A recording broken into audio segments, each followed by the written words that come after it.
Ladies and gentlemen, have a seat, please. For a second, turn the record on. Ladies and gentlemen, the jury are back. Folks, any issues that need to be reported to the court? Very good. At this time, we are ready for the closing argument of defense. Ms. Howard, you may proceed whenever you're ready. Thank you. I want to thank you for your listening abilities. I want to thank you for your time, because this is important. This is absolutely important. And what you want to know is that you have spent more time sitting in this room than the detectives bothered to look at a darn thing. A darn thing. They want to say, we don't know what happened. Well, whose fault's that? Whose fault is that? Do you have 33,000 pages of Jason Westies' phone? Why not?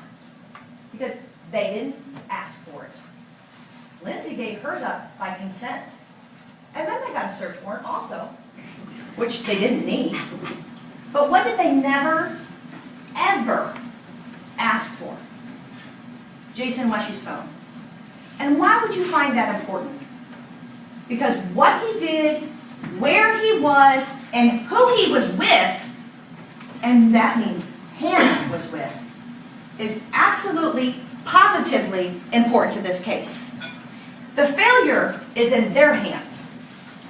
It is the state of Ohio's burden of proof to prove beyond a reasonable doubt that Lindsay Partin did these things. I do not dispute, and we have not disputed, that Hannah Westie was harmed. We're not talking about that. That's ridiculous. We're talking about who, when, and those burdens lie squarely in the state of Ohio's hands. Squarely. The defense has zero burden whatsoever. I could have sat in that seat, Mr. Pagan could have sat in his seat, and we could have asked not a single question. And I submit to you that if we had done that, you would still have all of the reasonable doubts that exist. All of them. I love how the prosecutor says we're not trying to, put down Lindsay and TJ's marriage or that she had a miscarriage. But oh my gosh, I heard exactly those words. I heard those exact words. I submit to you that if we took your phones, each of your phones, and we downloaded 33,000 pages, heck, if you downloaded 33,000 pages of my own phone, you would find that I have tiffs with my husband. He's another trial attorney. People in this building like to say, wow, the arguments at that house must be fun. But those tiffs, those fights by text message, do not provide anything. They provide a look into this marriage. But do they tell you what happened on the 6th or 7th or 8th about Hannah? They're leading you astray. The state of Ohio is leading you astray. And I want to keep coming back to this. We don't have to really tell you what happened. That is a falsity. They have charged State of Ohio versus Lindsay Partin. They, in fact, do bear the burden. They bear all of the burden. And I submit to you that after hearing 7 days of testimony, I believe, and I think you do too, that the proper title of this case is State of Ohio versus Jason Westie. State of Ohio versus Chris Davis, who we just heard about. I submit that to you. That's their burden.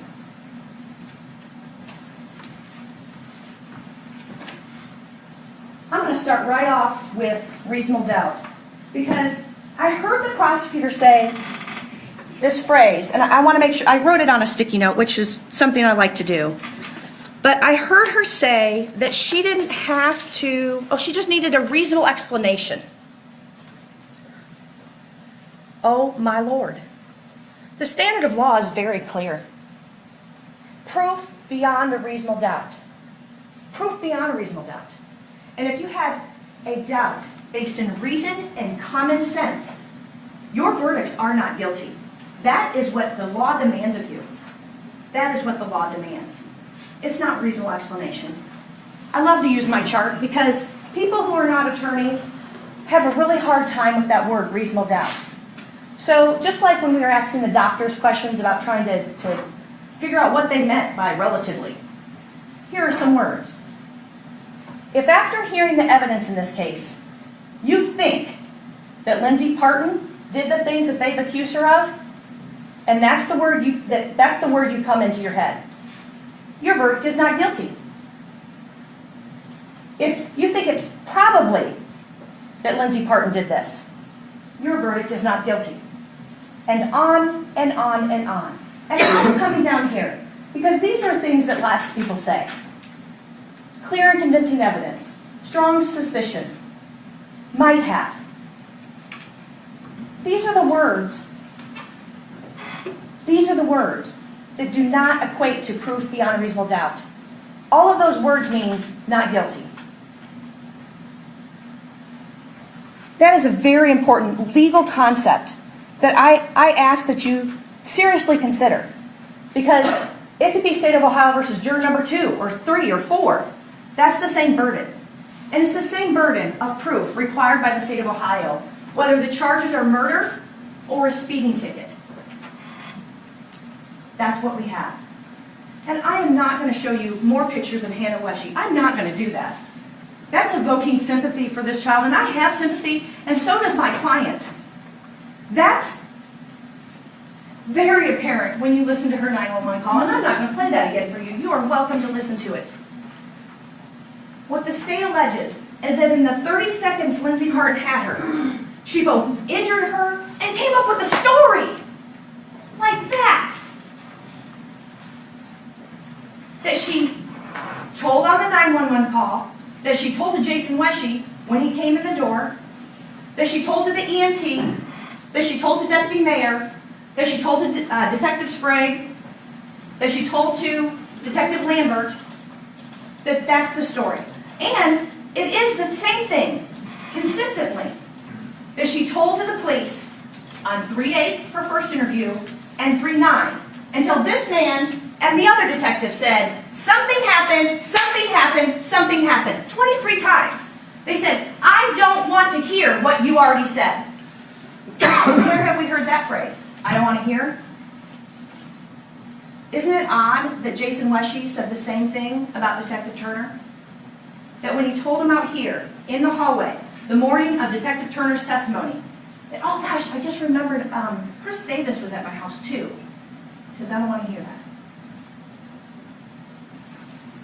The state of Ohio's burden is to hear that. The state of Ohio's burden is to investigate, and they have wholly failed to do so. They did what they don't even do on Scooby-Doo. They decided who did it. She's the box. They checked it. Our needs met. A child is dead or a child is seriously injured, and they have decided that it is Lindsay Partin's box because she gave that statement to Detective Turner. And what do we know about that? He can't come off that now. He cannot come off, and neither can the Sheriff's Department come off Lindsay Partin did it. And you know why? Detective Turner got lead investigator for that. He'd never had a lead investigation for a murder. He'd never had a lead investigation for a child endangering charge. He got Lindsay Partin after an hour, in addition to the 2 hours she'd had the day before, to tell them what he told her. You heard it. He said, accident, accident, accident, fall, fall, fall, drop, drop, drop, whiplash. He said those things. Hensley said those things. And then, when he got her confession, I want you to remember this specifically, because I heard it. They're leaving the room. Please feel free to listen to it. They're leaving the room, and she basically says, well, what's going to happen? And the two detectives both say, well, we don't even know if there are charges on this. Did you hear them say that? We don't even know if there are charges on this. And then they left the room. And then they left the room. I hope you also heard that at the very end of that 4 hours that she sat there, for 4 hours, that Detective Turner laughed at her at the end of it too.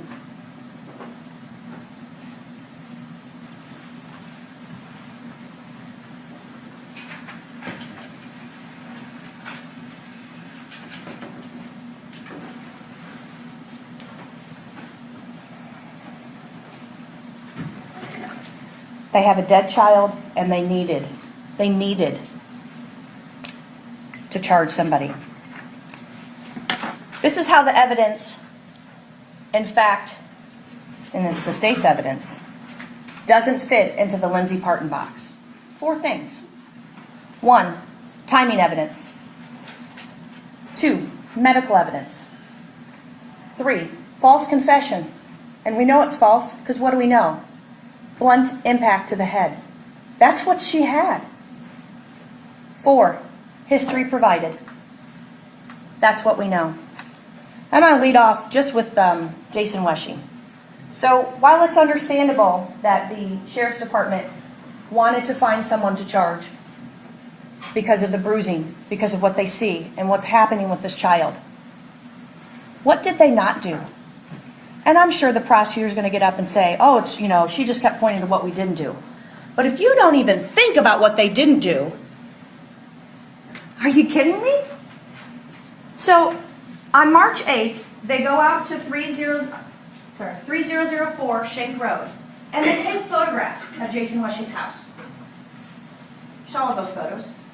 The kitchen, the bedroom, bathroom. I think there was a living room. That's what you saw. And when they take those photographs, maybe Detective Turner doesn't know anything about the photographs. I don't know, because he said he wasn't working this case on the 8th of March. But on the 8th of March, Detective Hensley had worked that case and had participated. Maybe he didn't know what the refrigerator had in it, the cupboards had in it, or what I should say is the lack thereof. Jason Weshy was consistent with his statement because they asked him, what did you do the night of the 7th?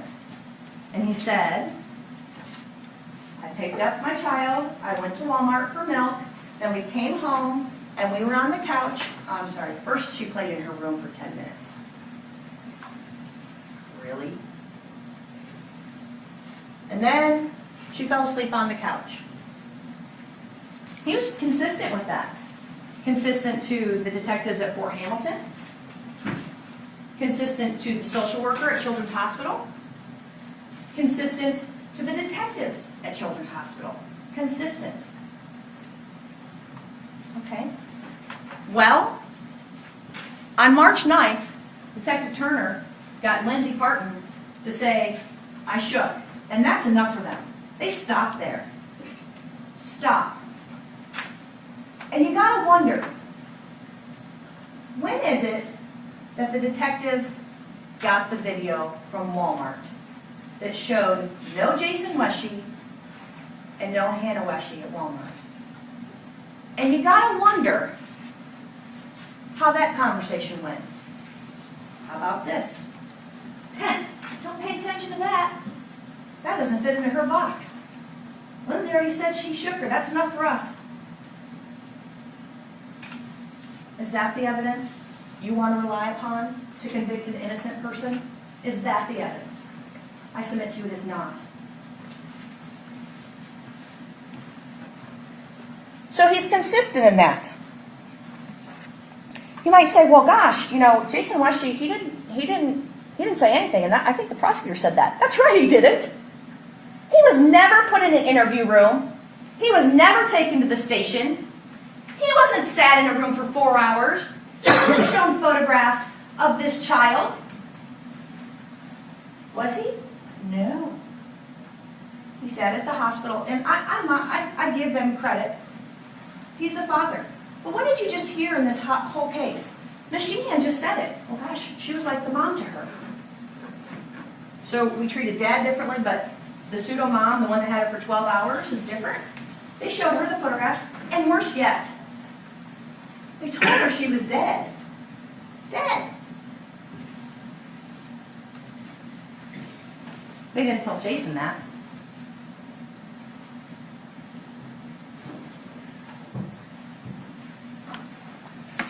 And they certainly didn't sit him in a room for 2+ hours on one day and 4 hours on the next day, including something happened and it was you or her. But you know what? Jason Weshy knew. And if you didn't hear that, Jason Weshy told Lindsay Partin it was an aneurysm at Children's Hospital. And this is after the surgery, because she doesn't get there till the afternoon, and you'll see in the records that the surgery's over at 10:55. And the surgeon's notes indicate that they came out to talk to them about how grave this was. That's in the record.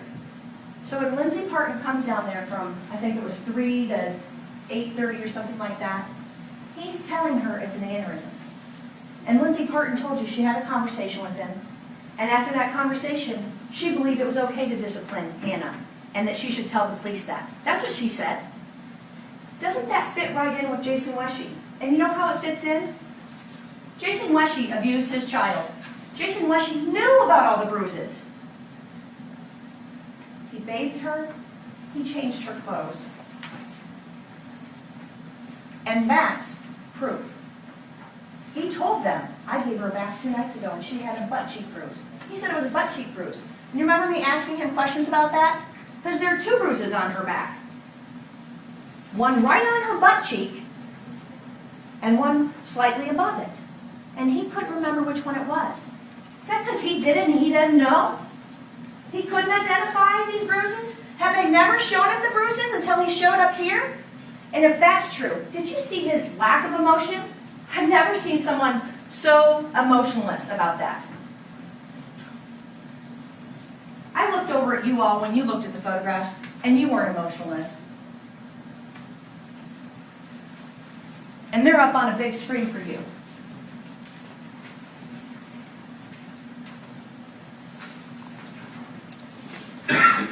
What should the detectives have known was a lie, had they bothered to look?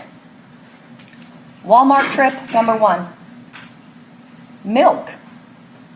Because there's no milk in that fridge. No milk. Cereal. Not a box of cereal in that cupboard. And did you see any sink dishes or anything like that? All they had to do was look. How about the plate in the room for 10 minutes? I mean, Jason struggled to try to find toys to play with in that room. He came up with some story that she was someone who could lift up that crib mattress. And the last lie, nobody's been to my house. Well, I found that pretty implausible because I submit to you that if you had looked at exhibits J 1 through 13, is this on? Is the video on? It should be.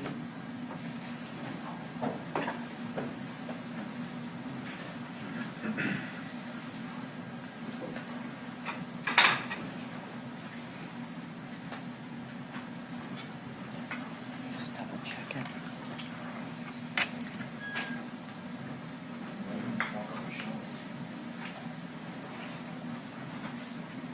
I want them to see it. Okay. Thank you.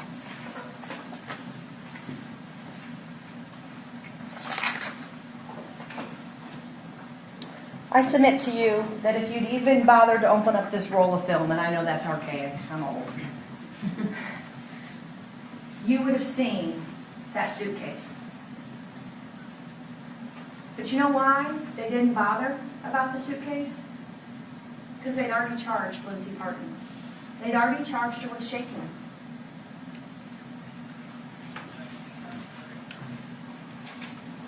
I will give a hand to the detective who took the photographs, though, because he was thorough. So he went over, or she, I'm not sure which one did it, and opened the suitcase. And what do you see lying within the suitcase?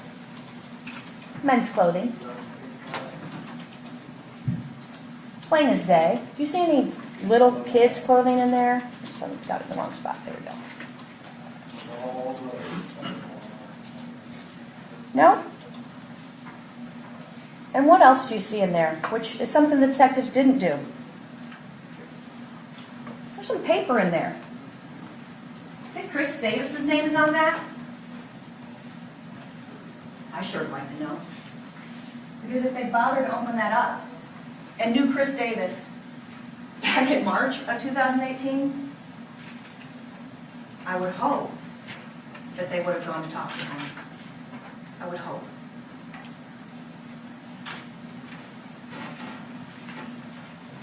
Because that's what I want from our police force. Just as Lindsay Partin trusts the police. That's what we all want our police to do. Whether they're called a detective or a police officer. We all want them to do their job. And find out things. And not stop. But that's what we have, is they stop.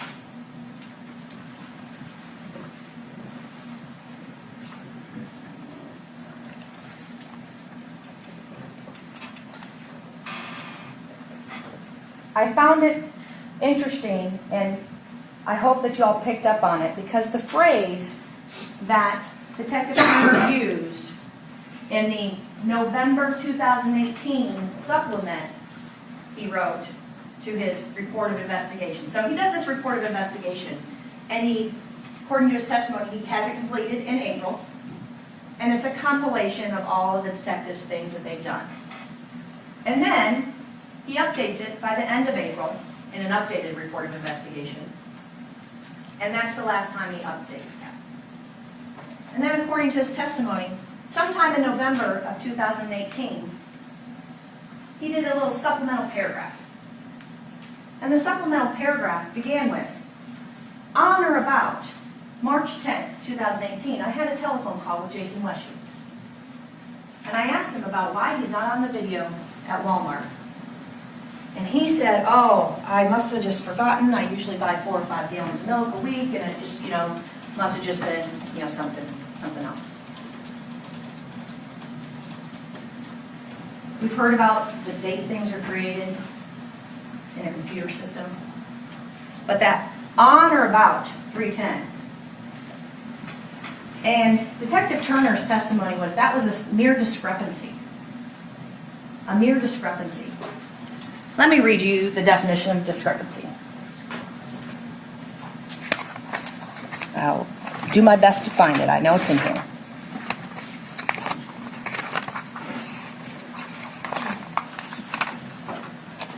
Discrepancy. A lack of compatibility or similarity between two or more facts. Such as, there's a discrepancy between your account and his. We do have some discrepancies. They're in the doctor's opinions. But in terms of Jason Weshy and the things he told the detectives and social worker on the day of March 8th, there isn't a discrepancy about milk, but that's how Detective Turner wants you to think of it. That's not a discrepancy. It's a misstatement. It's a lie. It's a hiding of the truth. And why do you think Jason Weshy, oh my gosh, remembered Chris Davis? Chris Davis was at my house. A month and a day. And he says it was because Chris Davis told him. Okay. Well, I have some land somewhere for you if you'd like to buy that. Because that's impossible. So the suitcase is at his house. So when he moves out of 4004 Shank Road after Hannah dies, he doesn't go, gosh, whose suitcase is this in Hannah's room? Oh yeah, Chris did. Well, better yet. Chris says, hey, where's my suitcase with my clothing in it? No?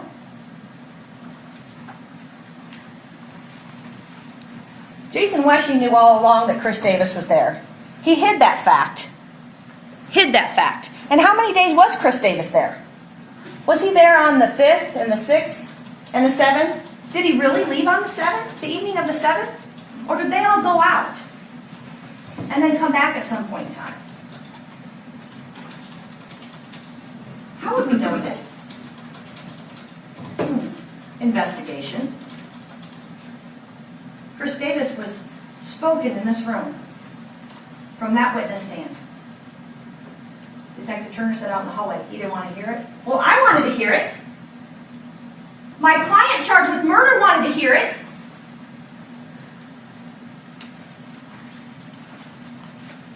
Chris Davis.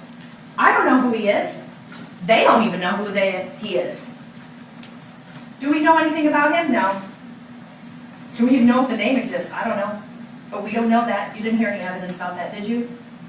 And whose job is that? Whose job is that to look at all of those things?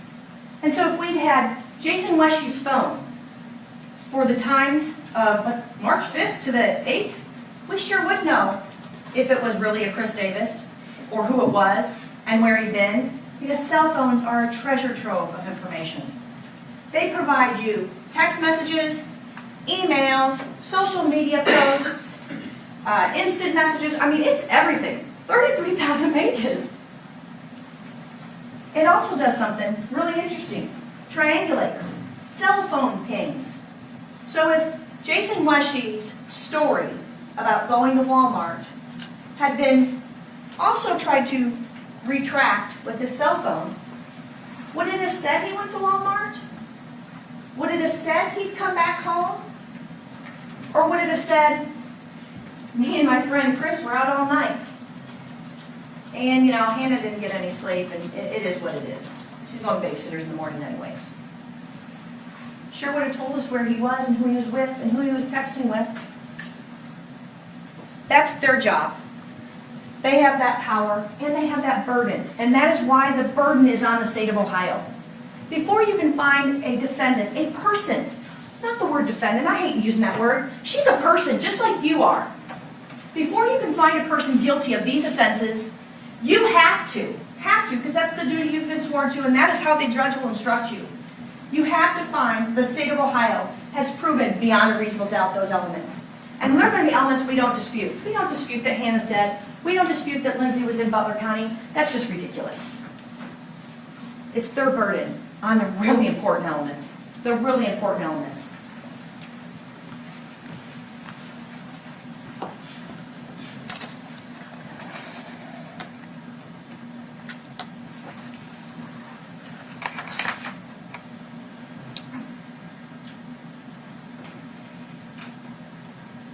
The burden of proof, and I'm going to hammer on that because it's important. Because it's not just a reasonable explanation. That's just wrong. The burden of proof, like I said, same proof, murder, theft, shoplifting, speeding. They must present evidence. And it can be direct and it can be circumstantial. I give them that. But evidence. And for the prosecutor to say, no way to know, and that's enough for you all, that's not true. That's not true.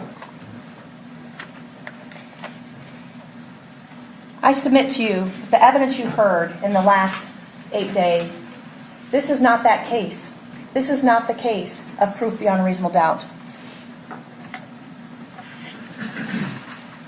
So let me go back to my 4 points. Medical evidence, because I think that the prosecutor kind of skimmed over that, and it was interesting. First off, there's a couple things that are important about the medical evidence. There's actually 6. Number 1, timing medically as it relates to brain swelling, lucid interval, and force.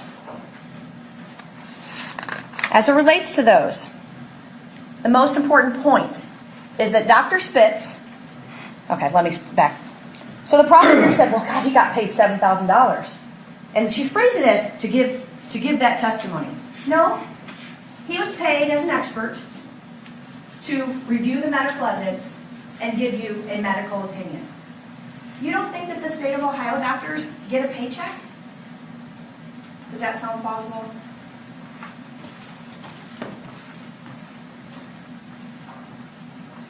So where was I? Dr. Spitz is the only doctor that explained lucid interval.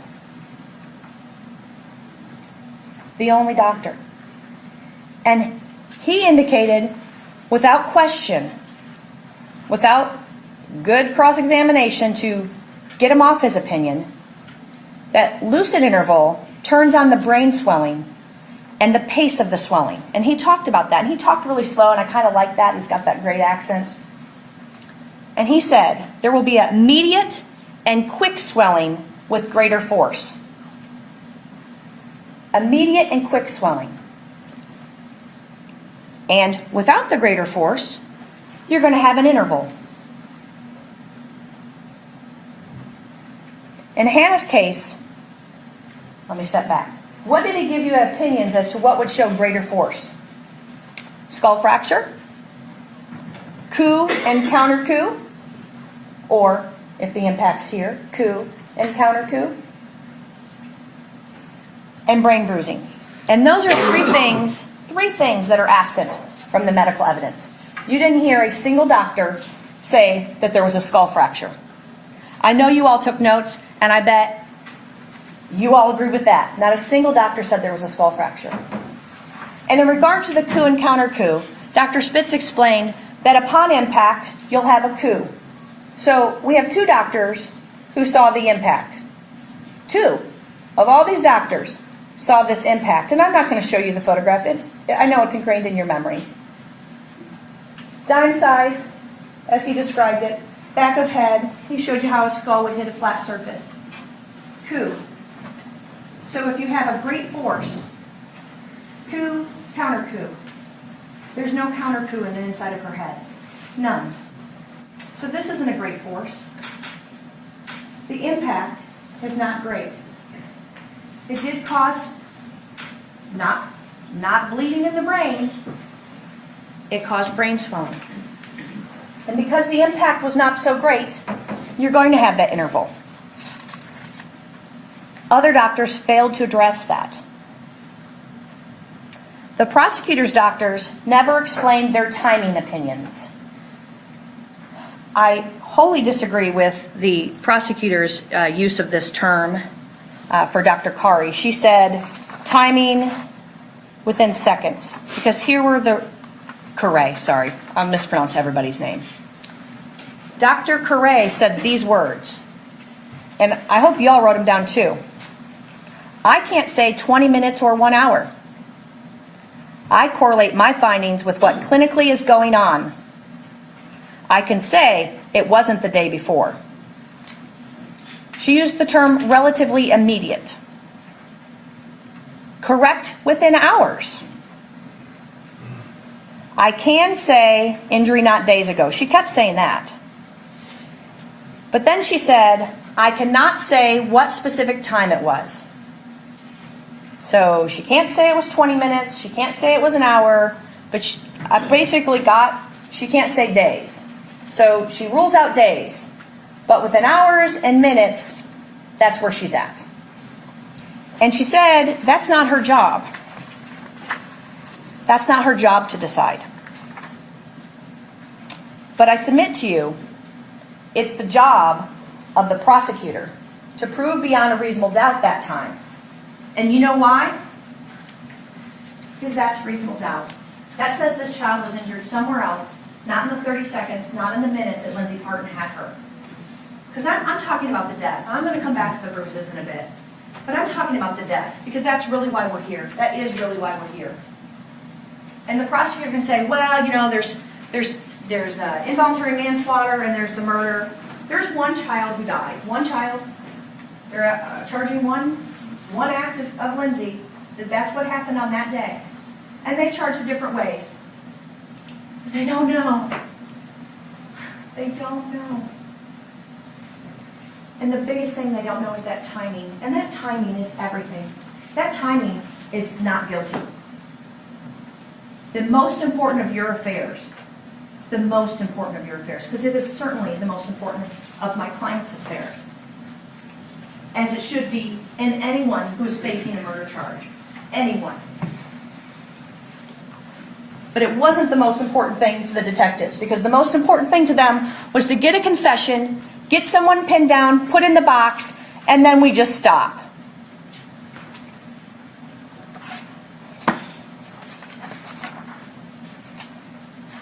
In regards to the prosecutor's doctors not being able to explain timing, they couldn't define the time from injury to onset.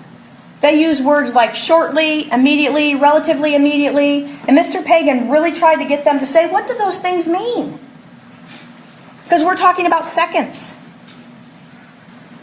In contrast, Dr. Spitz said timing could be immediate and up to a full day. depending upon the force, but because there was no evidence of force in this case in terms of skull fracture, coup or counter coup, brain hemorrhage, and bruising. And don't confuse brain hemorrhage with brain swelling. And don't confuse subdural hematoma with brain, because that's outside the brain. Dr. Dean said, "No idea how much time Hannah had with this injury. Not my role. Blunt impacts explain all the injuries to the head. Cause of death to a reasonable degree of medical certainty was traumatic brain injury. Probably unresponsive within moments." That's about the best we could get. Mr. Pagan asked several of the doctors about what is the degree of certainty for a doctor's opinion to be within the reasonable degree of medical certainty. The words were like possibly or probably from a couple different doctors. Are those on this chart? Oh yeah, they're way up here. So for a medical opinion, you only got to be up here. Only up here.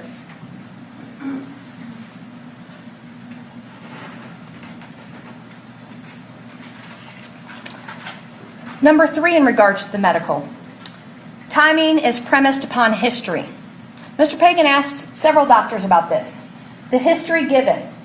And what is and who did we get a history from? We got it from Jason Weshy. And what do we know about his history? It's a big fat lie. He's either covering up for himself or covering up for his friend, Mr. Davis. I don't know who. But the history given to the doctors. Macroff said this specifically. Yes, it's actually in her book. And the chapter of the book she wrote. That history as given is very important to making a diagnosis. History. And so if the historian is a big fat liar, you aren't going to have a good history and you can't base it upon anything.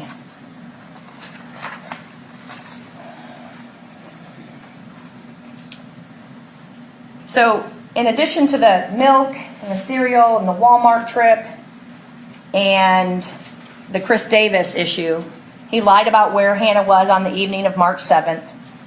And Weshy lied about the suspected abuse when he told Lindsay that it was an aneurysm. And he said that on the stand, that he told her it was an aneurysm. I'm going to take a segue here. So let's say I'm at the hospital and my daughter, who is the most precious thing to me in the whole world, is hurt. And the doctor comes out and tells me she's got a traumatic brain injury, she is not likely to survive, and we believe it's abuse. And I know that she's been at the babysitter's, just the babysitter and me. And then the babysitter shows back up at the hospital to pray with me and hold hands.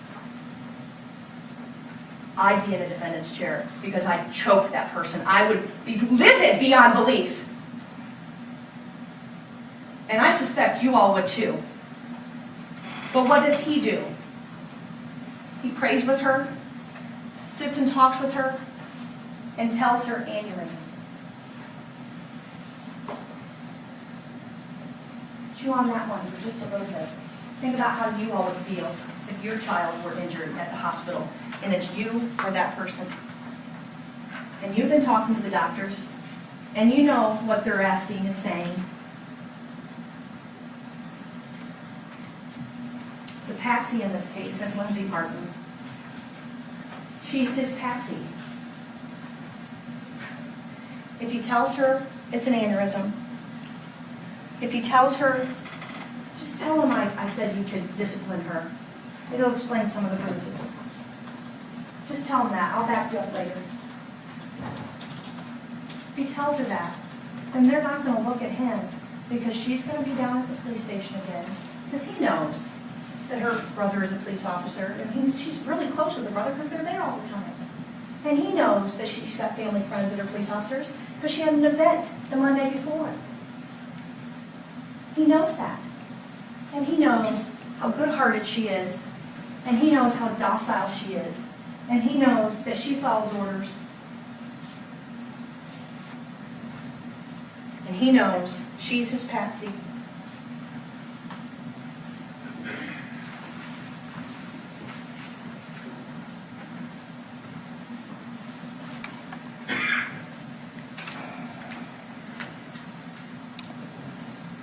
Doctors Correa, Makaroff, and Spitz all identified brain swelling only, the number 4 position in medical. Dr. Dean found other injuries, brainstem bruise, brain hemorrhage, and bruising to tissues around the cervical spine. And Dr. Spitz explained why. 10 days in the hospital on a respirator, that swelling is going to continue. The brain is still going to be there, it's still going to swell, and the blood is still going to trickle. So I'm not faulting Dr. Dean at all, because she obviously, I wouldn't want her to have done the autopsy until Hannah was dead, obviously. But her autopsy is based upon 10 days later, actually 11 days later. Maybe my math is wrong, but the 8th to the 20th, so 12 days later from the injury. Actually, she said she did the autopsy on the 21st. That continued. I mean, it didn't stop where it was. It continued. And Dr. Spitz explained to you why that would. And again, I'm not going to show you this photograph, but you remember the bruising that she identified as the bigger bruise at the back of the head? She didn't account for the gravity of the blood. That's a common sense thing. She didn't account for it. Dr. Spitz did. And I'm sure the prosecutor will get back up and say, oh, he's a hired gun.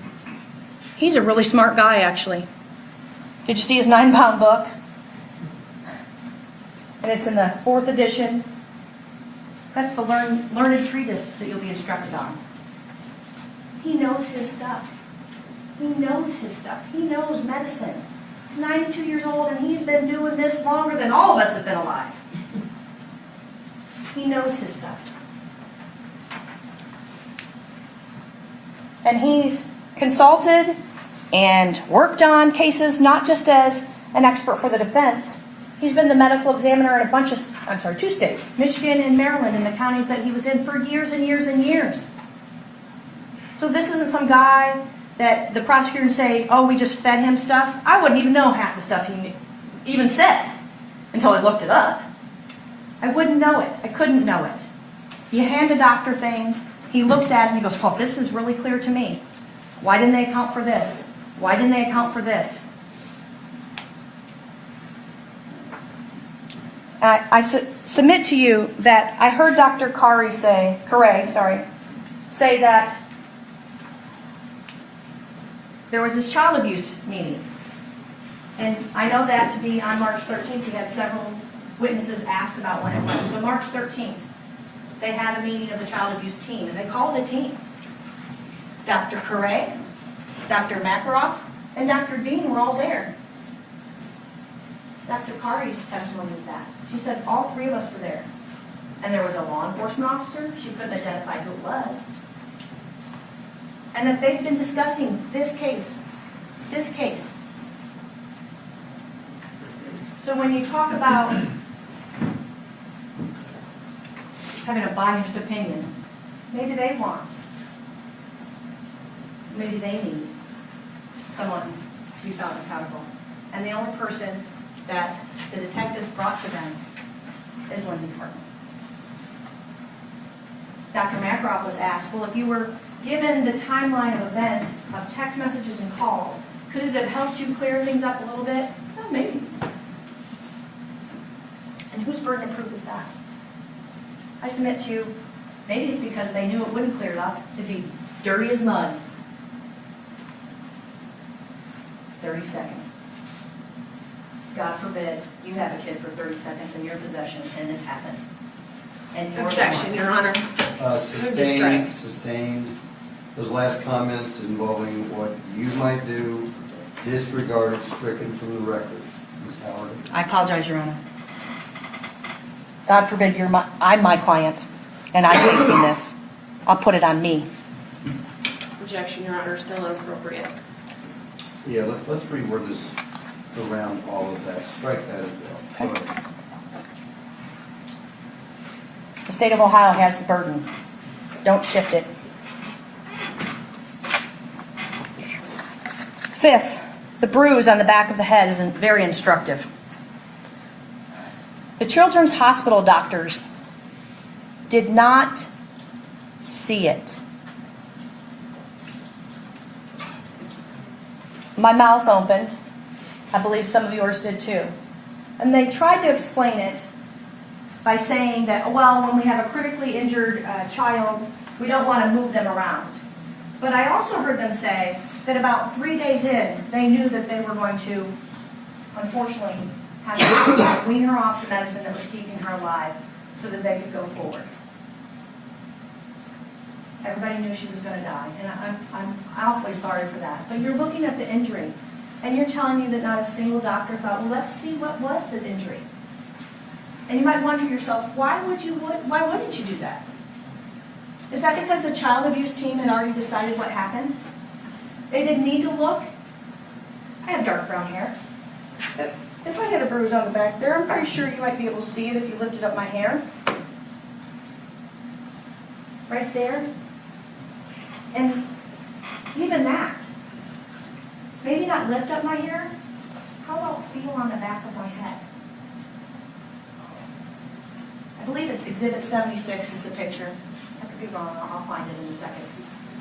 And it looks like you could probably feel that had you just put your fingers around the back of that head. And no doctor did that, not at Children's. And is it because they already decided abusive head trauma and it was by shaking? Because that's the theory that fit the law enforcement officer?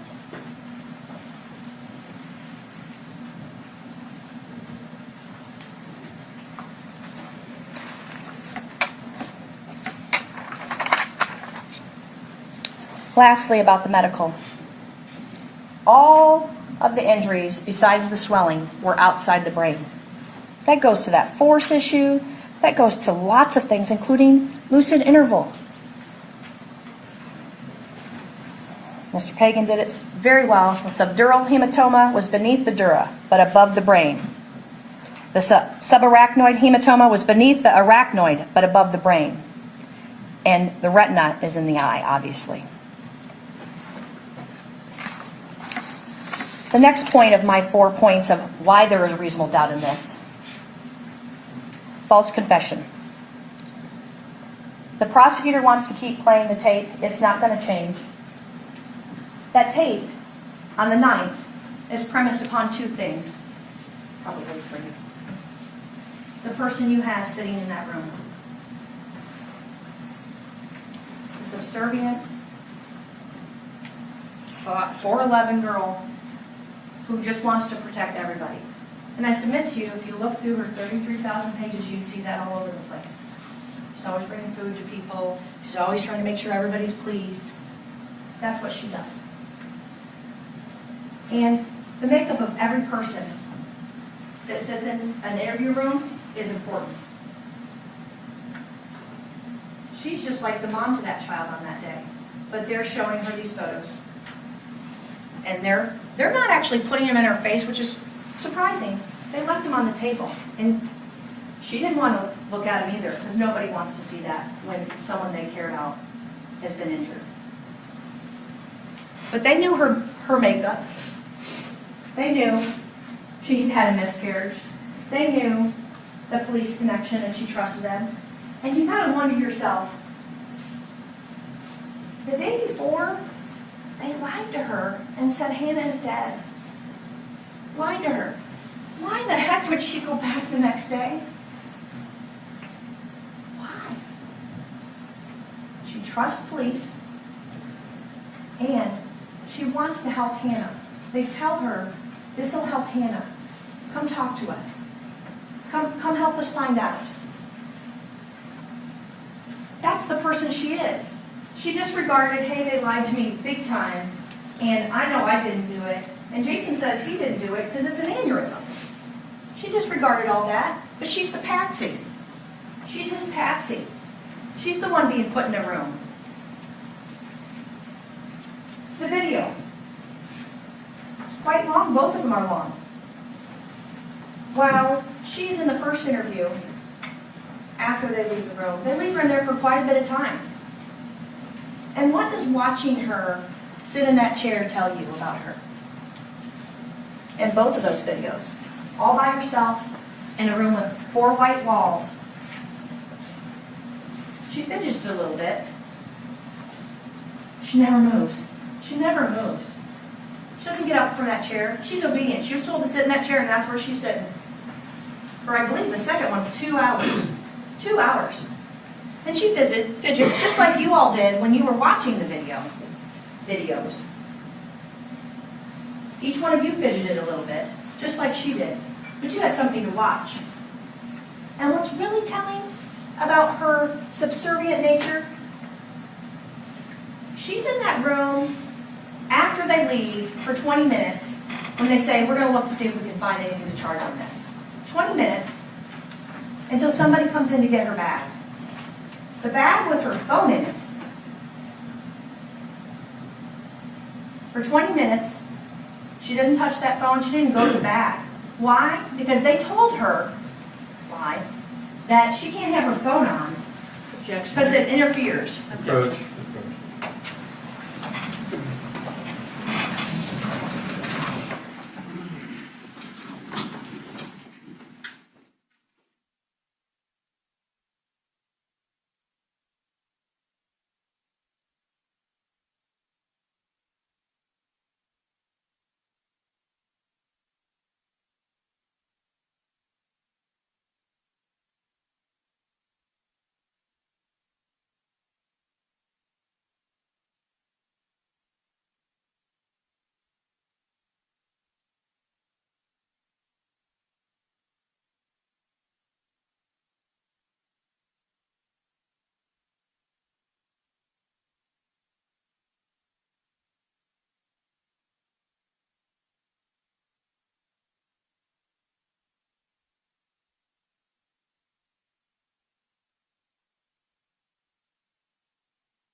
That is a lie, because you know how you know it?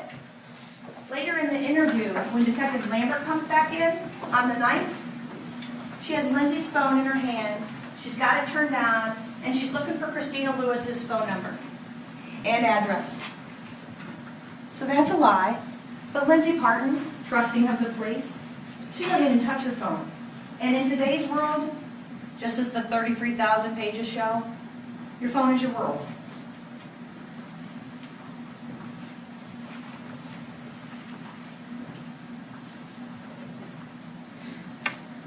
It was great investigative technique to separate her from her children, put her in a further emotional state with her child crying down the way. It was. That's a psychological tool. All of those were psychological tools. Producing someone to tell them what they want to hear. Something happened, something happened, something happened. Did you hear who said the word accident first? Did you hear who said fall? Because it wasn't Lindsay. It was the detectives.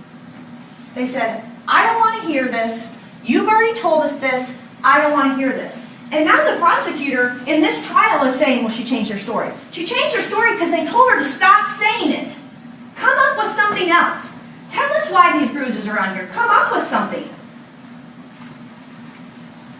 And now in this trial, her change of story on that is her fault. That fault lies with the detective.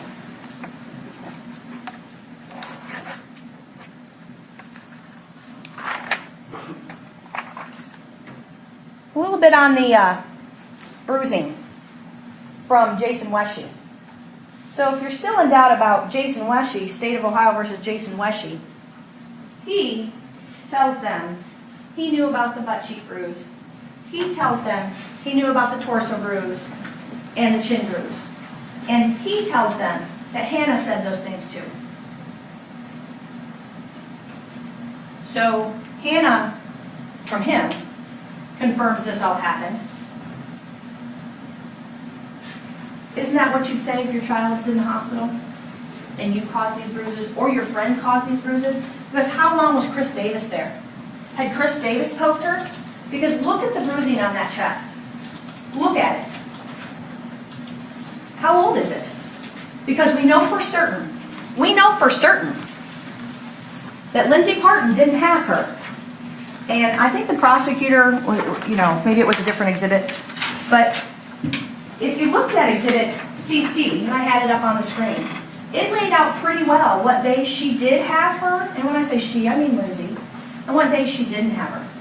So those yellow and green bruises on the chest, and there are a couple purple ones too, were they caused on Thursday the 1st of March? Friday the 2nd of March? Saturday the 3rd? Sunday the 4th? I don't know. And Lindsay doesn't know either. She didn't lift up this child's shirt. And what did you hear? Dad told me, Jason told me, that he'd given Hannah a bath on Sunday. So I didn't give her a bath on Monday, and then she wasn't feeling good, so she didn't even participate in dance. So are those chest bruises from Thursday, Friday, Saturday, Sunday, and onward? We might know what happened if they'd ever put him in an interview room and showed him those photos, told him it was him or her, gotten his phone.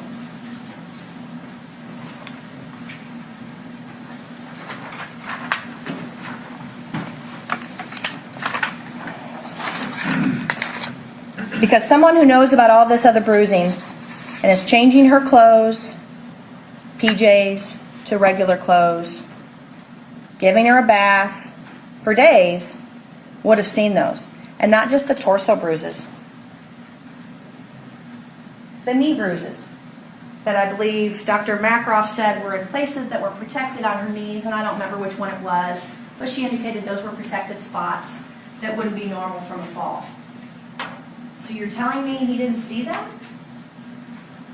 When he changed her clothes from pajamas to clothing? Maybe he didn't see him because he didn't change her clothes, but he's her father. I'm assuming he's changing her clothes. And she's 3. Unless she's staying in the crib room.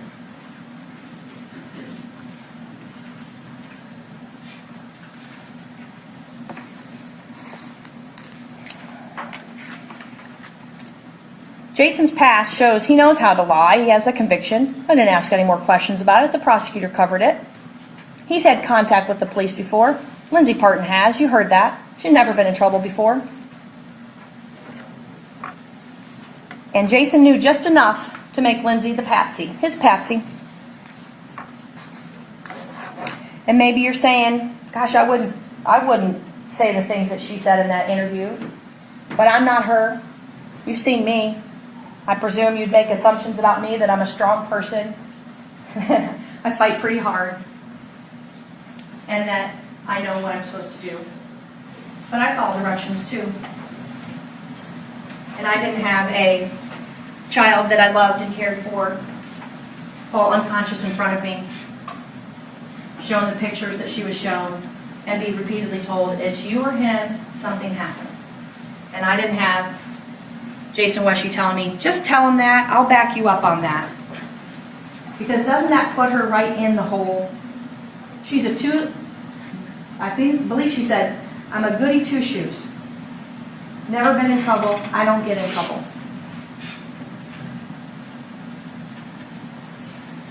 The prosecutor said, well, gosh, she came up with that ketchup thing pretty easy. Well, they said something happened, and she tried to come up with, well, what's plausible? We had hot dogs or corn dogs the day before, and there had been ketchup, and the kids helped me with ketchup. They told her something happened. She came up with something happened, and they seemed satisfied with that. And we have this conversation about uppercut and martial arts, and you got no evidence that Lindsay knows anything about martial arts. And if you watch the video, as I'm sure the prosecutor wants to play 1,000 more times, and please do so if you need to, she repeats the words that they say. Don't tell me just once. Was it twice? Twice. Was it uppercut? Uppercut.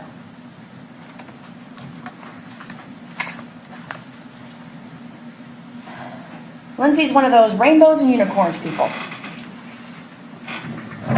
Wants to make everybody happy and a people pleaser.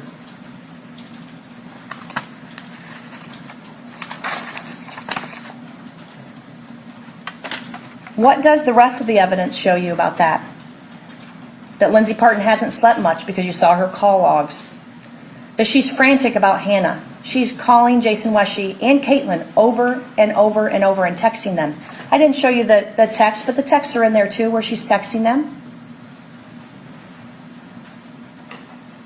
And I asked you again to go back and listen to the 911 call. I actually asked you to listen to it. It's 13 minutes. Listen to Lindsay Partin's voice. That's the voice of emotion. That's the voice of, oh my gosh, what happened? I've only had her this long. What happened? I don't know, and this is someone I love. And then I want you to compare and contrast it with Jason Weshy's voice. Calm, emotionless, flat. Is that because he'd seen Hannah fall on the ice that was there that day? Is that because in his rush to get out of the house, he backhanded her or shoved her or hit her on the side of her head where that huge bruise is under her ear, under her hair? And he knew there was a reason for that? Because what did you hear EMT Reedy say? He was the first witness and he was on for a long time. But what you heard him say was that babysitter, and he didn't know she was a babysitter at the time, but he knows that now. Babysitter kept saying, what happened? What's wrong? What's wrong? What's wrong? Whereas father was disruptive. He didn't want to admit that, but he'd written it in his report. Disruptive. Shaking her. Disruptive.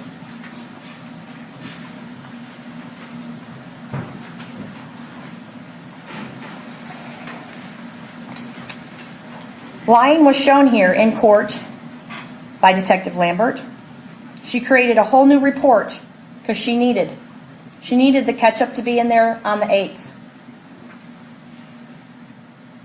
She needed more details. I don't know why she needed more details, but she lied, and Detective Turner went to the computer system, Butler County Sheriff's Office, and saw that she'd created that statement on March 25th of 2019. 1 week before this trial is going to start, where it's pretty important. They had to have known that Lindsay Partin is saying, I didn't do this because we've been set for trial. So do they need to have a guilty finding behind Lindsay Partin so they don't have to look at what they didn't do? I'm sure the prosecutor is going to get up at some point in time. She already did, one of them already did, and use that word mischievous. But who did you hear say the word mischievous? Jason Weshy. Jason Weshy testified that he told Lindsay Partin that Hannah was mischievous, that she had locked him out of his room one time and done various other things, and that's how he described her. They want to put a nefarious, and I use that word again, nefarious, connotation to that word. I don't know if there's a nefarious connotation, but they can't put it on Lindsay Partin because she's not the one who said it first. The child's own father said it that way.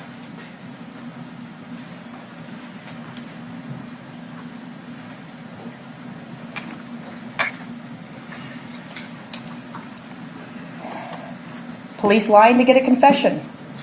Dead. We know what happened. It happened only in seconds. All along in their search warrant affidavits. Abuse within 24 hours. So they're lying to her. I don't know if you call her their patsy too, but she got somebody a lead detective position and she got their case off their list.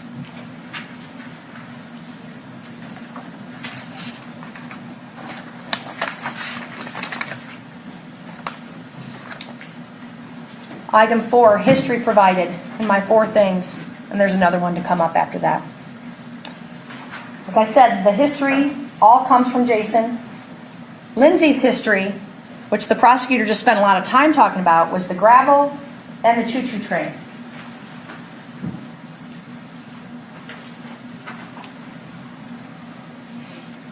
If the state of Ohio wanted to show that the choo-choo train falling didn't happen, Where's their evidence of that?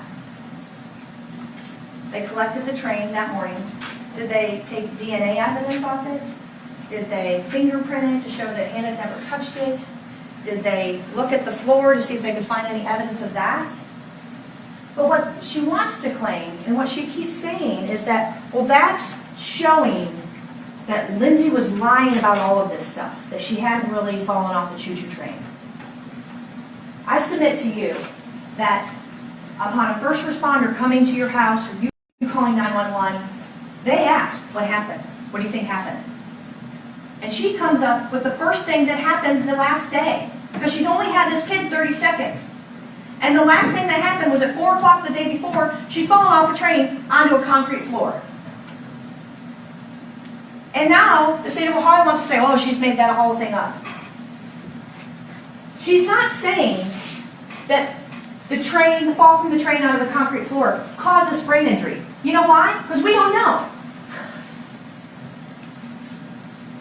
Immediate to 24 hours. We don't know, but we don't have to prove that. But they want to use that to try to say, well, she's lying that that ever happened. Well, then, do your job. You're the evidence collectors. You had consent. Lindsay signed consent. Come to the house. Look at it. Do it. And they did. But they didn't do anything but pick up the train and take it out the door.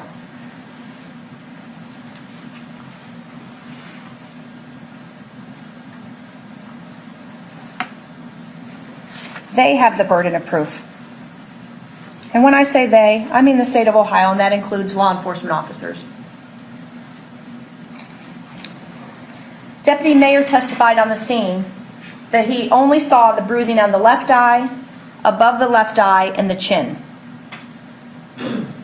He indicated he saw no torso bruising. I don't know if he saw when they put the leads on, but he couldn't identify that. But that's not really important. But what's important is the hair was down, and he identified that, but she had bangs down. So when the prosecutor presents these photographs with her hair lifted up off her scalp, and she's got her head shaved according to EMT Reed in that picture, when she lifts up, when a nurse or a doctor lifts up the hair and takes those photographs sometimes at children's, that's when you see this bruising. And when they lift up, I think it's this ear, when they lift up this ear, that's when you see this bruising. Lindsay Partin saw this child for 30 seconds in a semi-dark garage area, because they weren't out there that morning, with those ceiling fans, and I submit you can think about what type of lighting the ceiling fan comes off with. And she saw her for 30 seconds. And she told you, I wasn't really looking at Hannah, I glanced at her face and saw, hey, I think the eye looks better. And then she's having a conversation with an adult. I submit to you, you can use what you know in your common everyday lives about that. You wouldn't be, unless you thought your child had been injured, you wouldn't be, looking at them and lifting up their hair. You'd be having the conversation with the exchange, hey, Dad's going to work, and let's go. That's what you'd be doing. So you wouldn't be searching. And so she didn't see those things, just like Deputy Mayor didn't see those things. Maybe Jason Weshy didn't see those things either, because he just shoved her in the front of the passenger seat, through the driver's door. She jumped over the back, which seems unlikely, but maybe she fell over the back seat. Isn't that plausible? He said she wanted to lay in the back seat, which was abnormal for her, that's what I remember him saying. Is that because you'd beaten her in your house first, and she was tired and she just wanted to lay down? Is that because she'd fallen on the ice? And I'm sure that the prosecutors say, well, there's no evidence of ice here. That's not true. EMT Reedy told you that there was ice and snow on the ground, and that it was so icy that 129, which you all know what 129 is, 129 had several accents on it, which is why he wasn't going to take her to Children's Liberty or Westchester. That's why he was taking her to Fort Hamilton, because of the road conditions.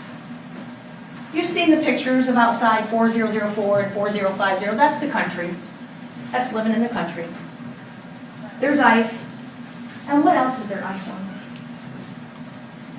Windshield. I submit to you, when you park your car outside and it's a cold night and it's icy and it snows, that you can't just put on the windshield wipers and go. Does anybody believe that?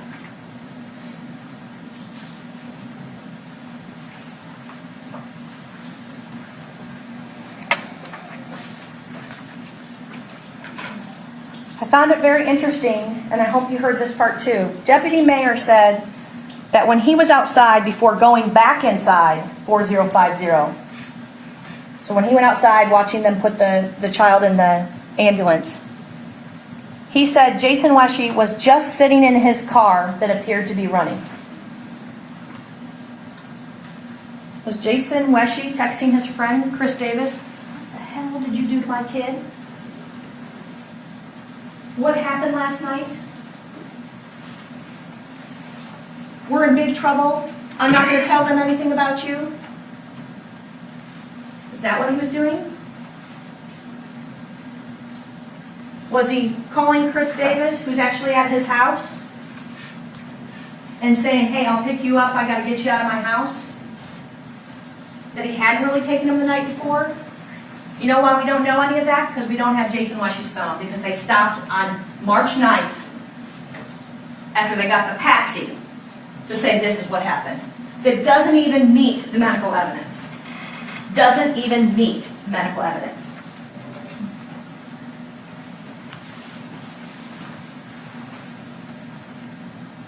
I know some of these pictures may seem over the top for what is not, but pictures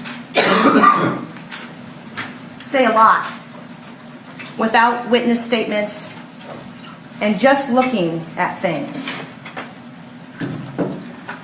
Z3.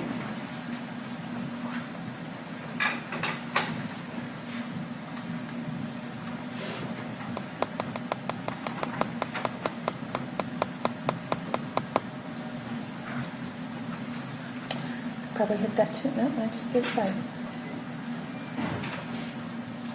What do you see on that coffee table?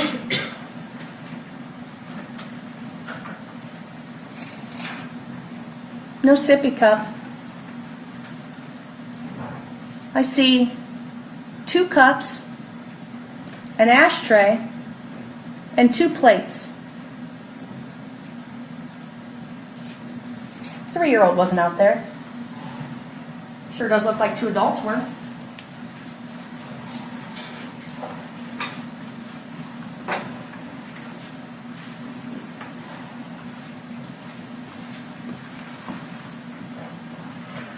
That's what looking at the evidence shows.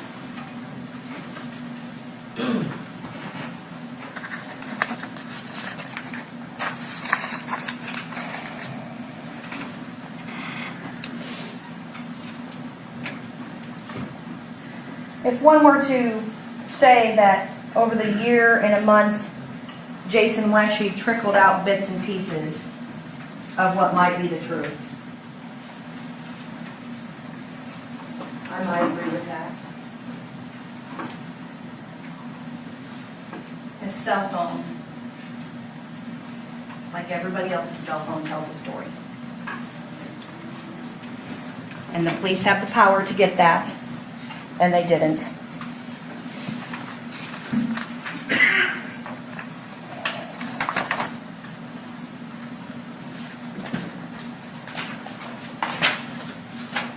What they do have is Lindsay Partin's cell phone. And the reason she wouldn't submit to what Detective Whitlock said is because right then and there she knew that that timing didn't sound right to her.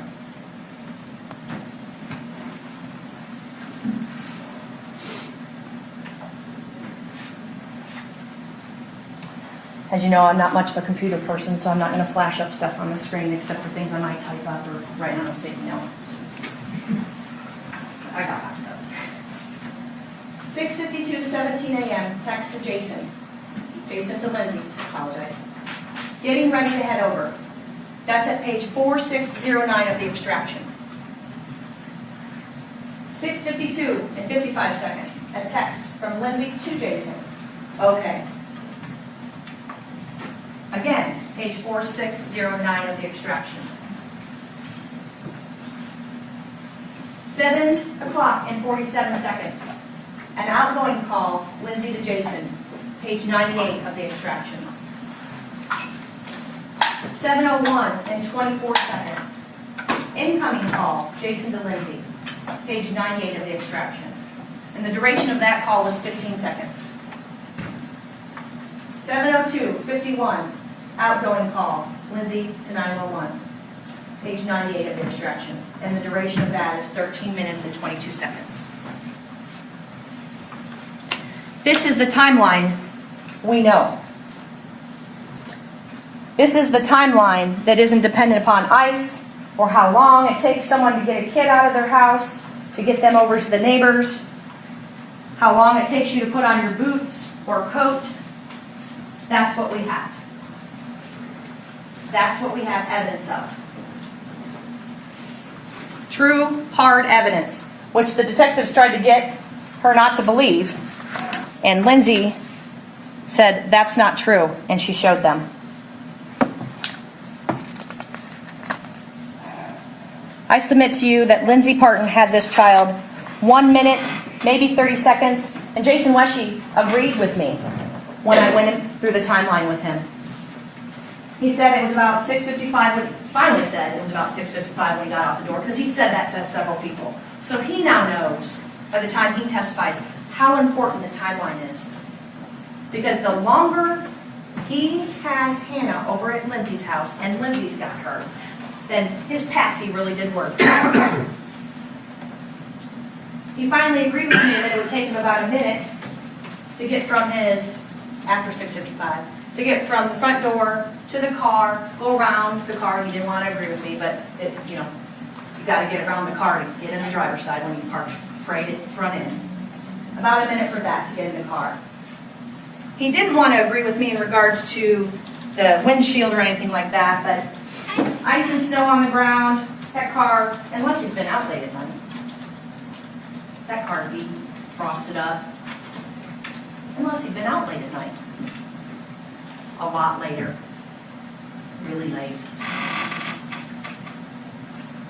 Then about another minute to get to Lindsay's. Then they chit-chat about another minute. 6:59. 6:59.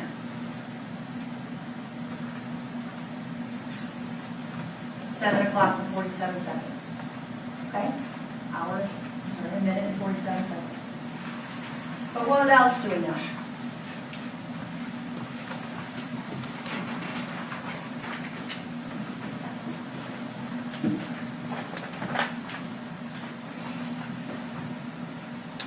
Jason's heard on the 911 call at the beginning. Lindsay tells the dispatcher that her dad is there, and Jason agreed that he had gotten back to the house, assessed his child, picked her up, and put her on the couch in the garage. So, 1 minute, 27 seconds from the time he calls her back at 7:01:24. There's 1 minute, 27 seconds to the time of the 911 call. So in 1 minute, 27 seconds, Jason Weshy has gotten the call, turned around. I submit to you, turned around is the right word. He didn't get down to that shop. He didn't leave the truck running down at the shop. That's implausible. 1 minute, 27 seconds sure is plausible that he turned the car around, drive back up the road with his frosty windows, park his car, get inside the house, and assess. But even more so, you've got the duration of the call. So it's not 1 minute, 27 seconds, it's 1 minute, 13 seconds. 1 minute and 13 seconds.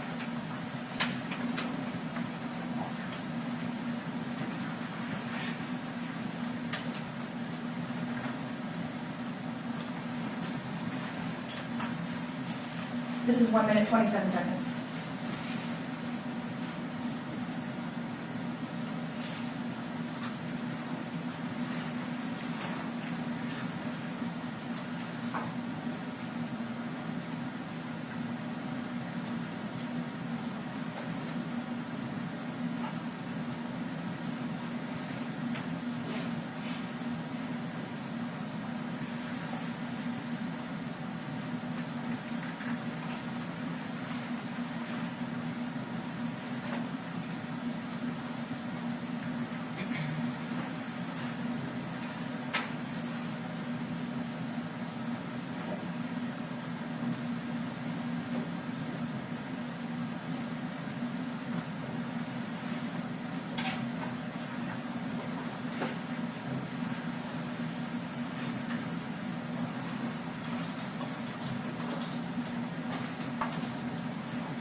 calling 911. And that's in addition to opening up the phone, putting in your code or your thumb, and getting the call made. So add that time in there. And you're panicked. Are you really telling me that he was down at the shop?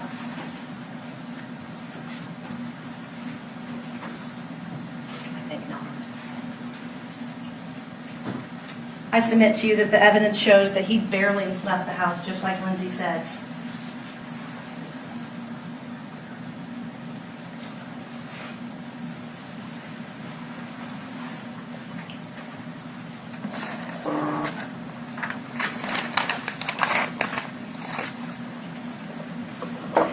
The phone is verifiable.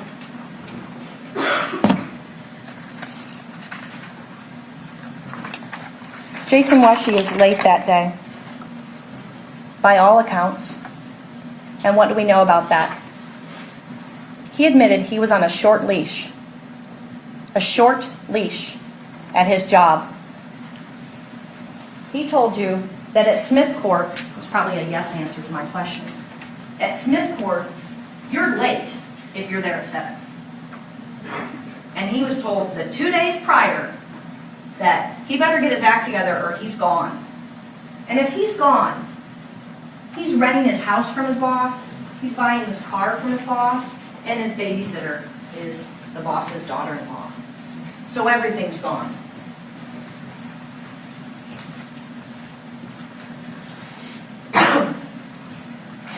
It's important for him to be on time on that day.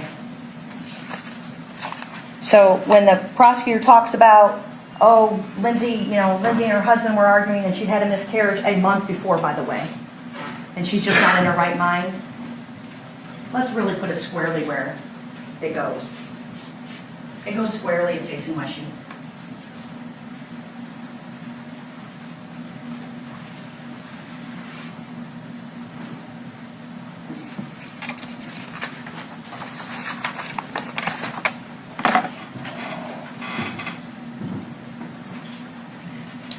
Remember how Mr. Pagan told you in voir dire, that was, days ago now, voir dire, that we don't have a burden of proof as the defense, and our client is presumed innocent, because that's what our standard of law is. It's one of the best ones ever. And it's that way because otherwise the innocent people would be in prison, in jail, convicted.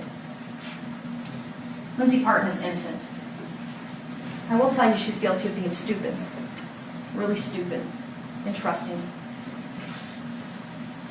But that's not finding her guilty of this criminal offense, these heinous criminal offenses, because that's what they're saying she did.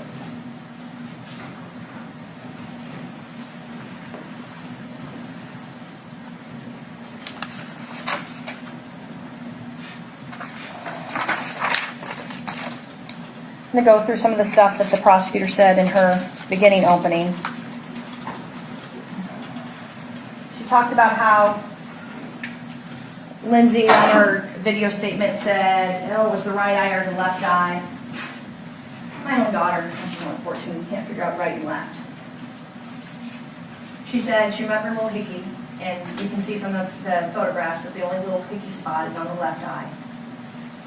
That doesn't mean anything.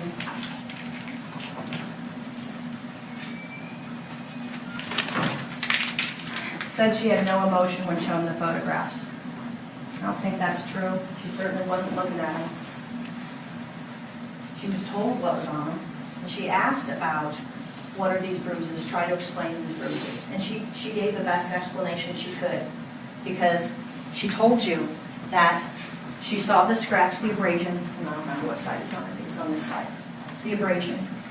And it's not till the next day on first potty that she says, oh gosh, that looks a little bit worse. And then what does she do? She searches. She does a Google search. And the Google search, contrary to what the prosecutor said, is not at 4 o'clock. It's not after the train incident. And 4 o'clock's pretty clear. Her statement all along is the choo-choo train falling happened at 4 o'clock. 4 o'clock, multiple times. The how to get rid of a bruise is on the 7th at 8:48 and 17 seconds in the morning. Kids go potty in the morning, a ritual, and she notices it's a lot more bruised than it was before. So she searches.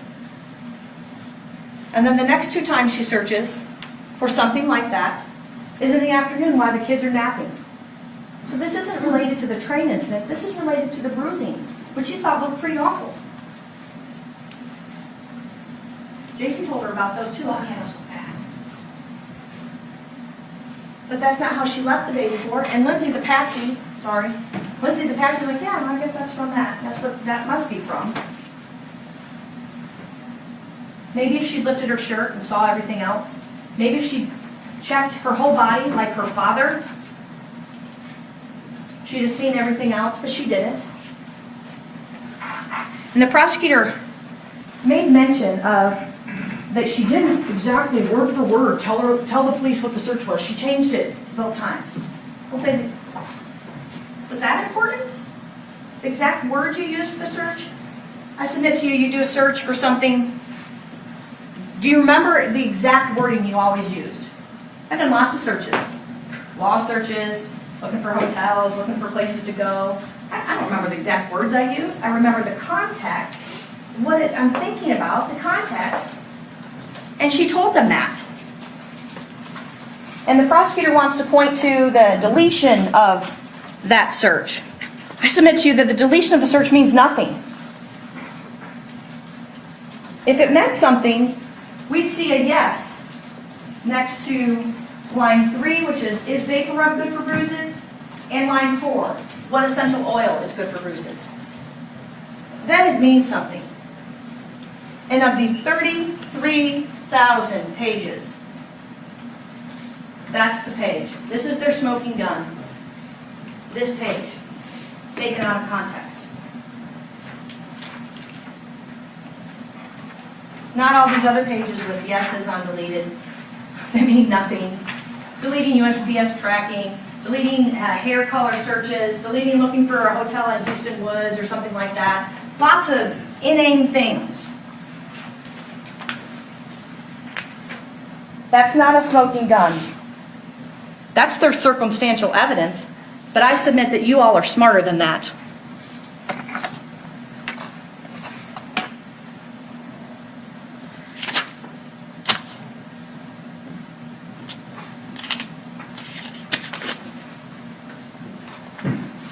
C-collar. So EMT really told you that they didn't put a C-collar on her and they didn't intubate you. But what I also heard from the first doctor at Fort Hamilton Hughes was that he immediately believed this child needed to be intubated, and he immediately put a C-collar on her. Is that important? I don't know. I'm not a doctor. Could it have caused other injury? I don't know. But it's something that the prosecutor wants to talk about that says, oh gosh, she was injured more. How do we not know that she wasn't injured more, that the EMT scooped her up, carried her out to the cot? Is that why her levels changed? Is that why she needed intubated when she got to Fort Hamilton? The prosecutor will say, oh gosh, Lindsay Partin has bias and interest in a finding of not guilty. I'll give him that one. Lindsay Partin is innocent of this crime, and she obviously has bias and interest, as anyone would. As anyone would. She told them what they wanted to hear. She gave them her phone. She gave them full access to the house. The only thing they have is her statement. That's what they have. And I'm not saying it's a good statement, but she explained exactly how that happened, and it sure does meet with the aneurysm, doesn't it?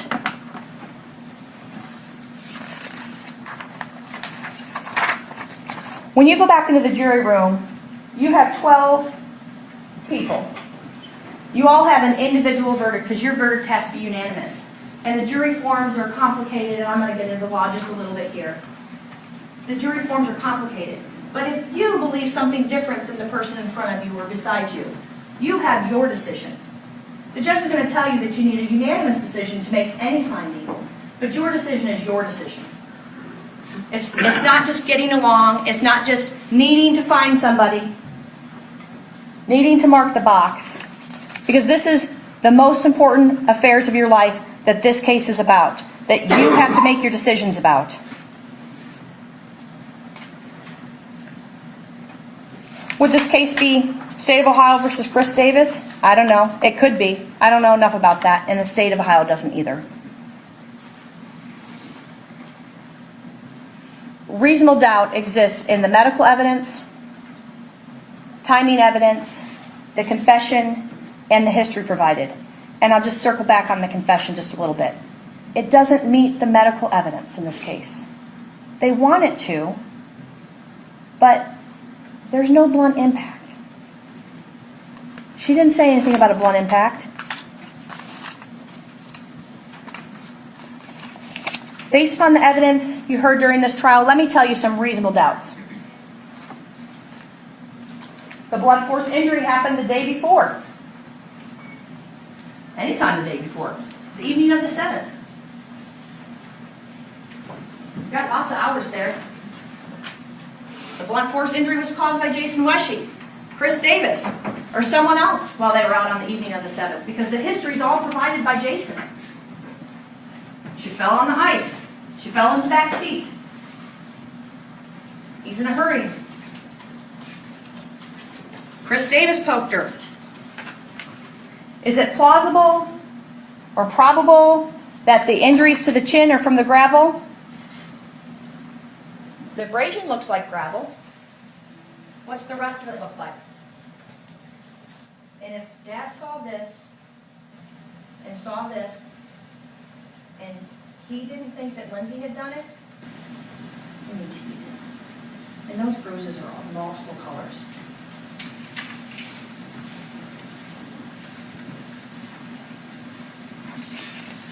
And he would be livid if he didn't do it when she comes down to Children's Hospital and sits for 4 hours, even if she sat for 10 seconds. I'm going to go over the law just a little bit and then finish up a couple other things. So Ms. Sheehan went through a couple issues. Count 1 has a lesser included offense, and the judge will instruct you about those. So count 1 is recklessly. So number 1 and number 2, you can probably just stop even looking at those numbers. Number 3 is pretty important. I submit to you, not guilty is the evidence, that is not Lindsay Partin. Did someone recklessly torture or cruelly abuse a child? It's not number 3.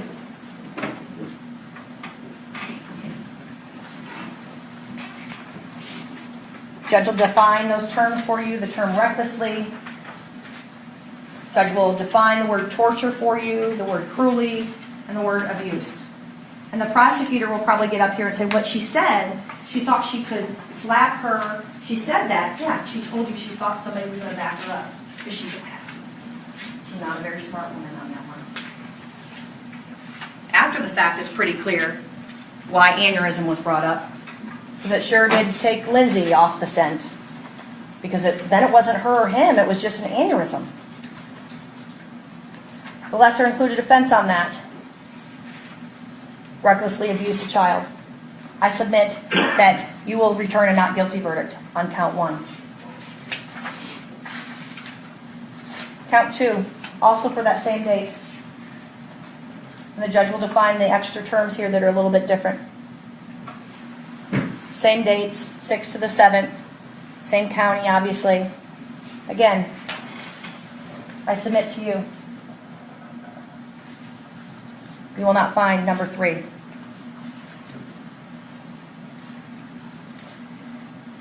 And you'll return a not guilty verdict on that.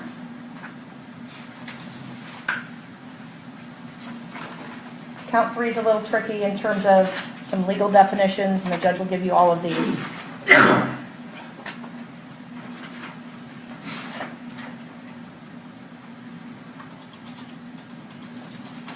March 8th, Butler County. I submit to you the evidence will not show number 3.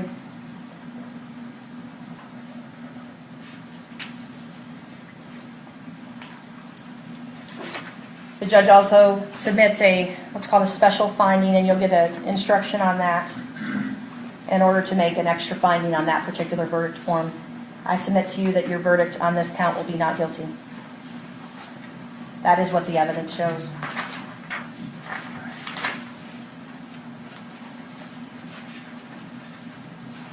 I think I'm on count 5. No, I've skipped over count 4, I'm sorry.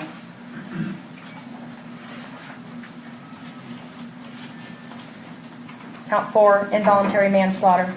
So up until count 3, all the counts have been about child endangering with various ways in which to charge it, with different elements, and each of them had a little bit different, and they all have an instruction as to how to define these terms. I'm not gonna go over those because the judge is going to read them to you and give you all a copy. But I submit to you, the evidence will show that that is not Lindsay. The medical evidence doesn't show it. The timing evidence doesn't show it. The statement doesn't show it. And the history provided by father doesn't show it. Count 5 is another child endangering for the 8th. So you have 2 charges of child endangering for the 8th associated with 2 different ways for the death. I'm sorry, I'm going to go back to the involuntary manslaughter. There's special things that you have to find on that.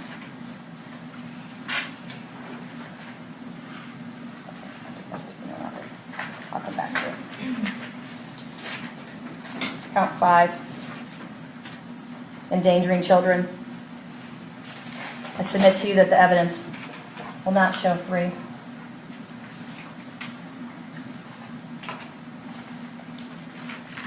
There's 0 evidence of that. And the prosecutor will say, well, you know, she said she shook her. And one of the doctors said that that's possibly what it is. Oh, I asked you to go back and think about the lucid interval, the brain swelling, no coup encounter coup, no skull fracture. Those injuries that would connotate a quicker brain swelling and therefore unconsciousness. And I asked you to go back to the definition of both beyond a reasonable doubt and what it is for a medical opinion. And on the medical opinion, it's probably and possibly. And those are not sufficient in a legal term. Count 6, murder.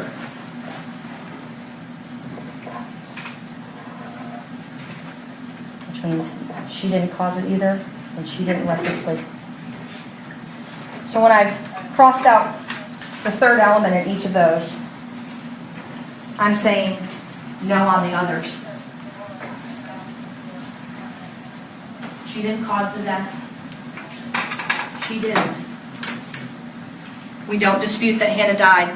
I wish we were in a different spot.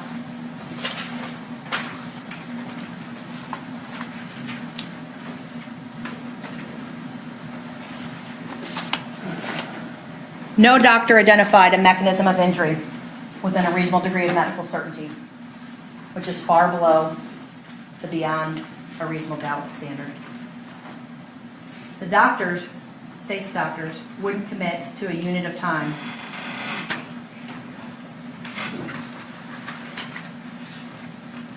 Dr. Makaroff's testimony about the hepatitis C is that, oh, she didn't see it in the pediatrician's records. And then she said, well, it wouldn't cause, that's how she phrased it. Hepatitis C wouldn't cause the bruising. Well, that wasn't what was being asked about. She admitted that hepatitis C does result in more easily to be bruised. I think she thought we were trying to say that the bruising on this child was caused because she had hepatitis C. Well, that's just ludicrous. Come on. The potentially is not proof beyond a reasonable doubt.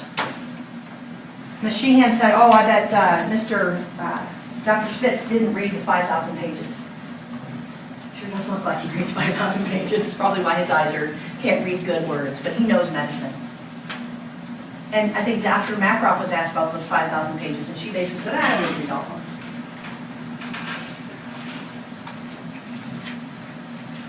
Dr. Correa said, my opinion is not offered as to who. My opinion does not extend to the mechanism of injury, only that it's a traumatic brain injury.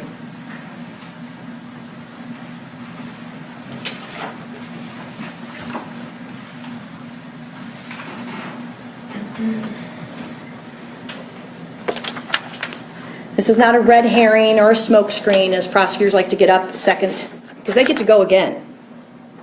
After I get done talking, they get to talk again, and that's because they bear the burden of proof. So if you think I took a long time, I apologize. I'm taking the time that I think is needed, because I don't get to talk again.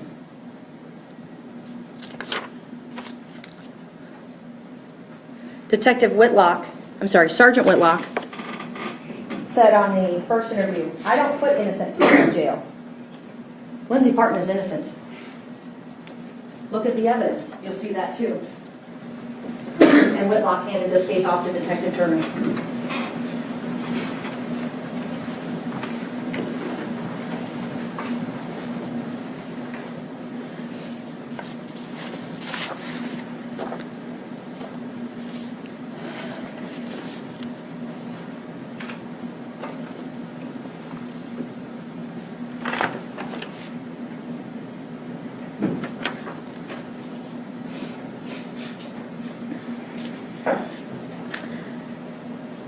The two different theories on March 8th in the state saying we don't know happened, they're held to a burden of proof. I know you won't forget that.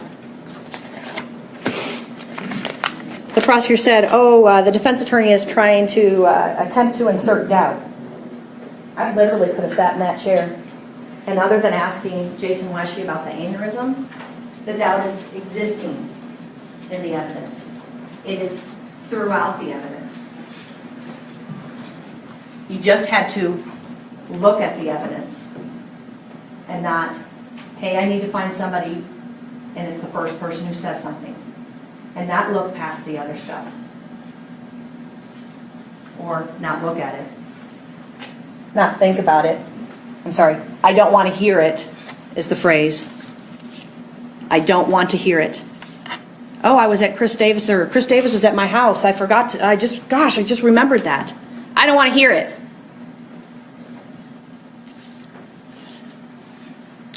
The prosecutor, in her beginning opening, kind of said, oh gosh, they're going to point to Jason Weshy and they're going to say it's Chris Davis.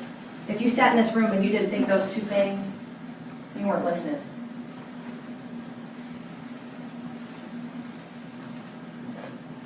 They want you to just look at the tape, but the evidence, the medical evidence is there. Prosecutor pointed to a text she had with Paula Smith in July of 2017. So their smoking gun is, this deletion of a search, and that in July of 2017, she had a text message conversation with Paula Smith that said, gosh, I really don't want to watch Jason Weshy's kids. They're going to be out at the pond, and he's going to pawn them off on me.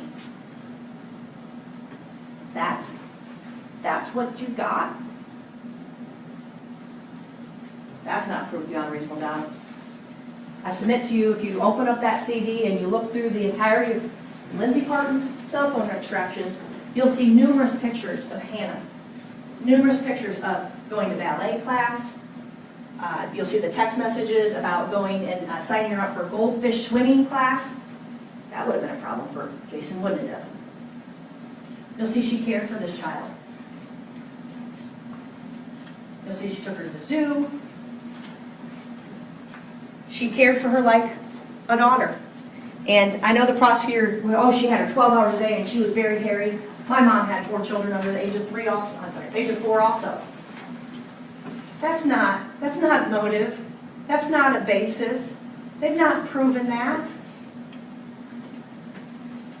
It's some theory they've come up with because they've stuck on Lindsay Partin because that's what they've got and they've not looked at anything else. They refuse. I don't want to hear it.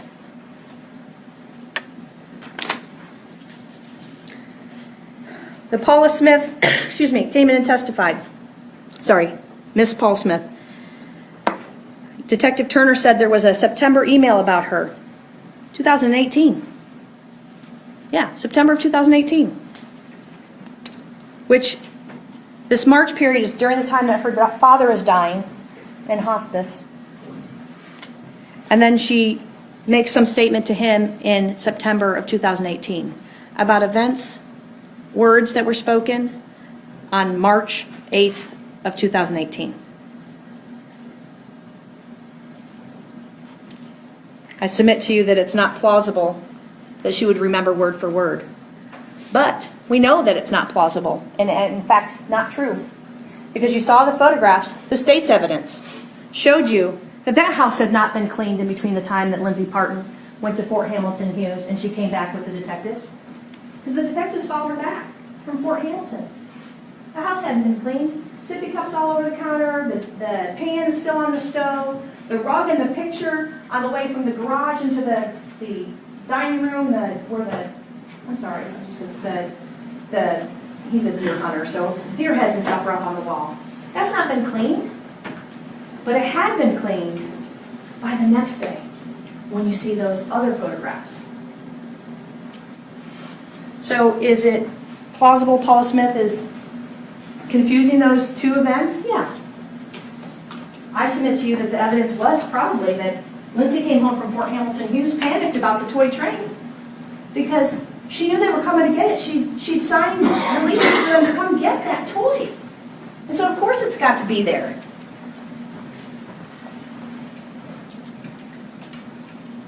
She's a goody two-shoes. She told them to have this toy train, come get it. She's following orders.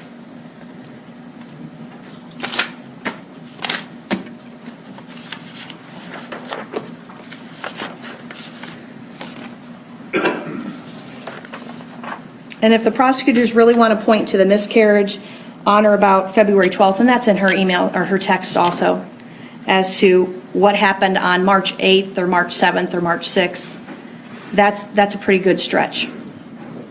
Because if you look at the rest of her text messages and communications with everybody, she's open and honest with other friends. Yeah, I'm having a bad day today, or no, I'm doing good. But what she's also doing is they're planning trips. They're going to Houston Woods, they're going down to Kentucky, and that's all in there.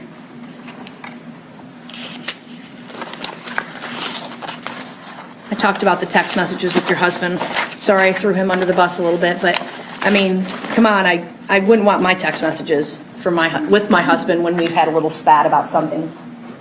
And I wouldn't want something to happen to him and then someone look at my text messages. Because just as the rest of the text messages with her husband show, they loved each other. And their marriage isn't perfect. But if you see a perfect marriage, question that one.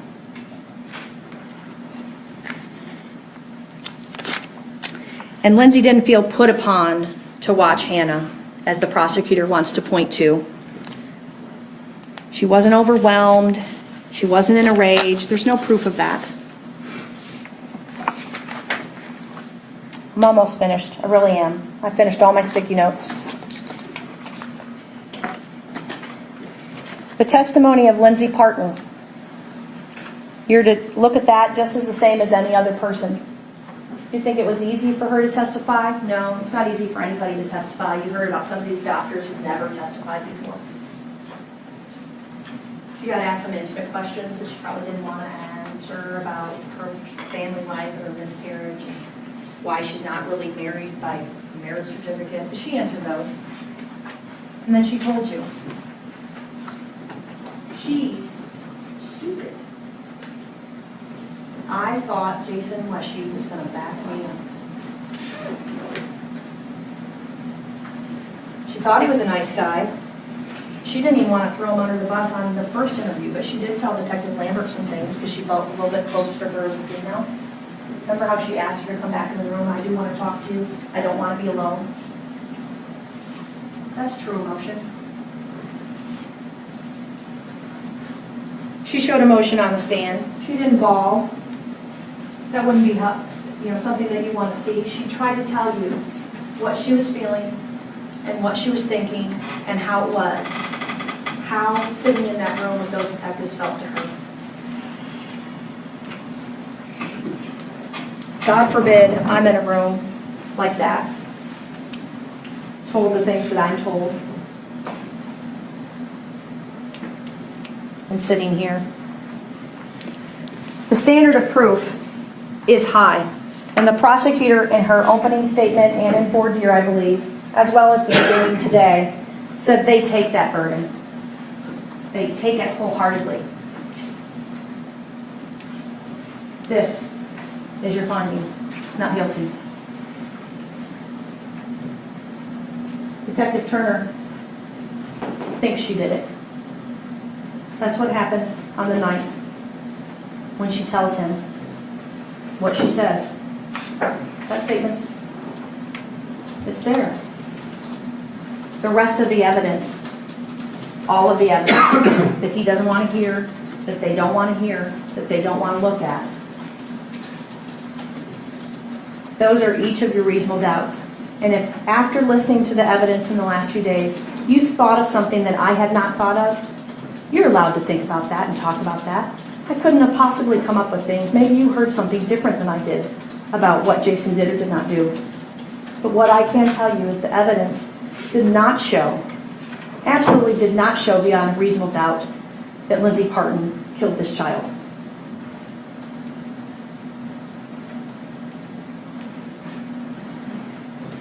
In a minute, maybe 30 seconds, Ms. Sheehan or Ms. Hiley is going to get up to speak next. And I ask you for this promise. When whichever prosecutor gets up to say, oh, well, this is what shows it, I want you to say to yourself, what would Ms. Cook Howard say to that? If she got to get up out of that chair and say, that's not true, blah, blah, blah, what would she say? Because I'm thinking that in my head. Because it's their burden, and I don't get to talk again. But I'd ask you to think about what they had to say. Because they committed to the box, the pigeonhole, the rabbit hole, and didn't want to hear the rest of it. I submit to you that when you return a verdict here, you will return a verdict of not guilty. Thank you very much.